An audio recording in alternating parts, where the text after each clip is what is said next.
Tractor चलते वक्त इतना बड़ा हादसा हो जाएगा ये मैंने कभी सोचा नहीं था। राम राम भाई सारा ने। तो भाई लोग आज का मिशन सच में बहुत खतरनाक होने वाला है। मुझे सुबह सुबह एकदम अर्जेंट कॉल आया है। अगर मैं यह काम पूरा नहीं कर पाया तो आज मुझे नौकरी से हाथ धोना पड़ेगा। क्या मैं ये वीडियो खत्म होने से पहले यह काम पूरा कर पाऊंगा? काम यह है कि मुझे अपने टोचन किंग को शहर ले जाना है। मगर तुम पहले निशु भाई का यह घर देखो जो अभी बन रहा है और देखने में कितना शानदार लग रहा है। वैसे तो इसमें अभी फर्नीचर टाइल्स वगैरह का बहुत काम बाकी है, पर अभी इसको छोड़ो और चलो अपने टोचन किंग को लेकर शहर चलते हैं। काम जितना आसान लग रहा है उतना है नहीं, क्योंकि अपना टोचन किंग चलने लायक बचा ही नहीं है। तुम्हें याद होगा इसकी वायरिंग जल गई थी, जिसके कारण ये कभी स्टार्ट होता था कभी नहीं। इसी को रिपेयर करने के लिए हमें इसे शहर ले जाना पड़ेगा। पर हम इसे चलाकर नहीं ले जा सकते क्योंकि इसकी हालत पहले से ही खराब है। और अगर चलाकर ले गए तो कोई और नई दिक्कत आ सकती है। इसीलिए मैं अपने दोस्त का ट्रैक्टर कल शाम को ही ले आया था। मैं तुम्हें दिखाता हूँ जिसमें हम इसको लौट करके ले जाएंगे। तो भाई देखो उसके पास जल्दी से चलते हैं और देख सकते हो ये अपनी खड़ी है थार और यह रहा वो ट्रैक्टर जिसमें अपना टोचन किंग लॉर्ड होकर जाएगा। उसके पीछे एक ट्रॉली है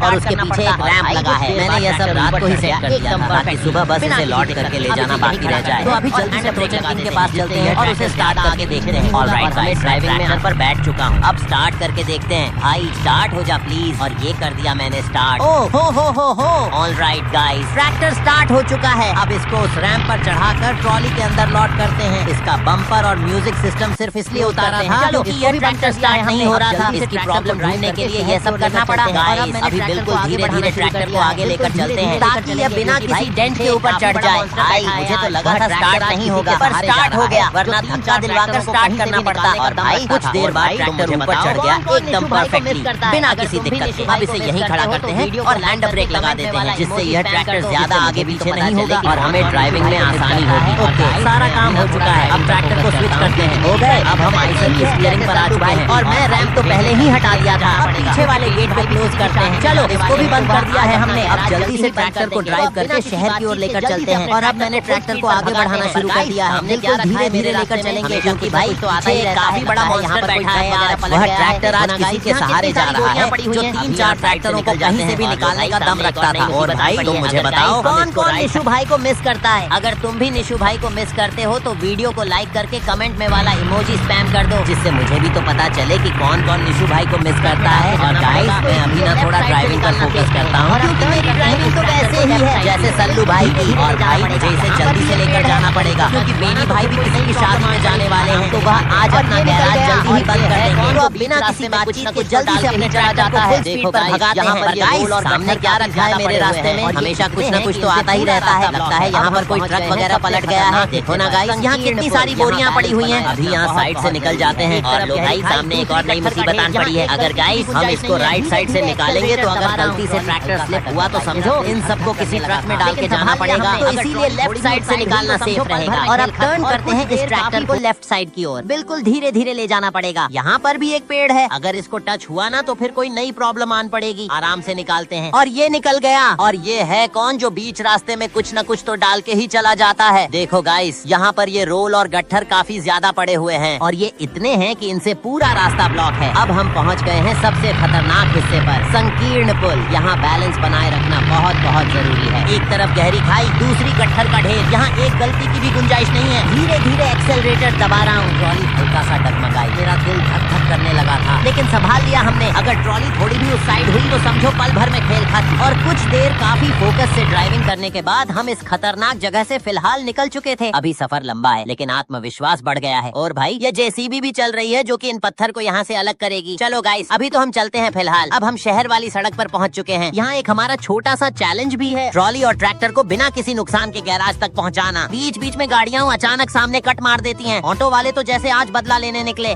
ऊपर से बड़े बड़े स्पीड ब्रेकर, जरा सा झटका भी लगा तो पीछे पड़ा ट्रैक्टर उछल सकता है। हमें इस ट्रैक्टर को बिना किसी दिक्कत के गैरेज पे लेके जाना है जिससे इसका इलाज हो पाए और ये पहले जैसा फिर से शेर जैसा बन जाए। अभी तो इसमें बम्पर, रूफ और भी बहुत कुछ काम बाकी है। तो भाई भाई मैं मिलता हूँ आपको सीधे गैराज पर। तो ओके भाई लोग, मैं कुछ देर की लंबी ड्राइविंग के बाद फाइनली गैराज के पास आ ही गया। और ये जो सामने बड़ा सा गैराज है ना, ये उसी मोटा भाई का गैराज है। तो अभी फिलहाल चलते हैं उस गैराज के पास और इस टोचन किंग को नीचे उतारेंगे। अब इस ट्रैक्टर को टर्न करते हैं और थोड़ा आगे और ले जाते हैं। अब धीरे धीरे टर्न करके बैक ले जाते हैं। ऑलराइट गाइस, अब सही से हो गया है। अब बस हमको इसका पिछला गेट ओपन करना और ट्रैक्टर को नीचे उतारना है। अब करते हैं ट्रैक्टर को स्विच और अपना टोचन किंग स्टार्ट हो चुका है। चलो अब इसको बैक लेते हैं, स्पीड से लेते हैं जिससे कोई दिक्कत नहीं आएगी। और ये नीचे आ गया। अब इसको काफी खतरनाक तरीके से मॉडिफाई कराएंगे। इतना बढ़िया मॉडिफाई कराएंगे कि किसी ने सोची नहीं होगी। और मैंने ट्रैक्टर को इन पट्टियों पर खड़ा कर दिया है जिससे बेनी भाई को मॉडिफाई करने में कोई दिक्कत ना हो। और ये ससुर बेनी है कहाँ पे? साला कभी मिलता ही नहीं है टाइम पे। अभी भी कहीं पर घूम रहा होगा। लेकिन एक सेकंड, सामने से कुछ सुनाई दे रहा है। वहाँ पर कोई है लगता है। चल के देखते हैं। बेनी, तूने कुछ सुना तो नहीं? और आज पहली बार बेनी गैराज पर मिला और मैं बेनी को सारी बातें बता देता हूँ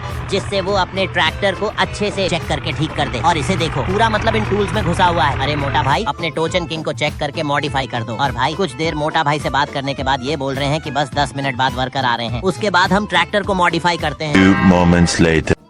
तो ओके भाई लोग, करीब 10 मिनट बाद ट्रैक्टर का काम स्टार्ट हो चुका था। इन लोगों ने थोड़ी देर में ही वायरिंग को ठीक करके ट्रैक्टर को पूरा ठीक कर दिया था। और करीब 1 घंटे बाद इन वर्कर्स ने ट्रैक्टर पर सारी चीजें काफी अच्छी तरीके से फिट कर दी थी। जैसे monster tyre, roof, music system आदि सभी चीजों को अच्छे से फिट करके ये दोबारा से चेक कर रहे थे कि कहीं कोई प्रॉब्लम तो नहीं। ऑलराइट गाइस, काफी ज्यादा समय के बाद हमारा टोचन किंग फाइनली एकदम रेडी हो चुका था। अब देखो तुम इसका लुक, क्या ही तो जबरदस्त लग रहा है। और हमने इसमें टर्बो भी इंस्टॉल करवाया है जिससे इसकी पावर डबल हो गई है। अब होगा असली कमबैक टोचन किंग का। चलो अब बेनी को पेमेंट वगैरह कर देते हैं और बेनी का शुक्रिया अदा करते हैं इतना अच्छा ट्रैक्टर मॉडिफाई करने के लिए। ए मोटा भाई, शुक्रिया यार इतना बढ़िया ट्रैक्टर मॉडिफाई करने के लिए। और मैंने ट्रैक्टर मॉडिफाई कराने के पैसे भेज दिए हैं। तो भाई अब ट्रैक्टर को लेकर निकलते हैं यहाँ से, क्योंकि गाइस हम अब ट्रैक्टर को मड मोड में ले जाकर हेरो टेस्टिंग करेंगे जिससे हमें पता तो चलेगा कि टर्बो लगवाने के बाद क्या फर्क आया है पावर में। और सबसे खास बात, मड मोड यहीं से कुछ दूरी पर है, बस हमें हेरो का जुगाड़ करना पड़ेगा। आइडिया, सोनू भाई के फार्म हाउस से लेकर आ जाते हैं और हेरो टेस्टिंग के बाद वहीं छोड़कर आ जाएंगे। तो चलो भाई,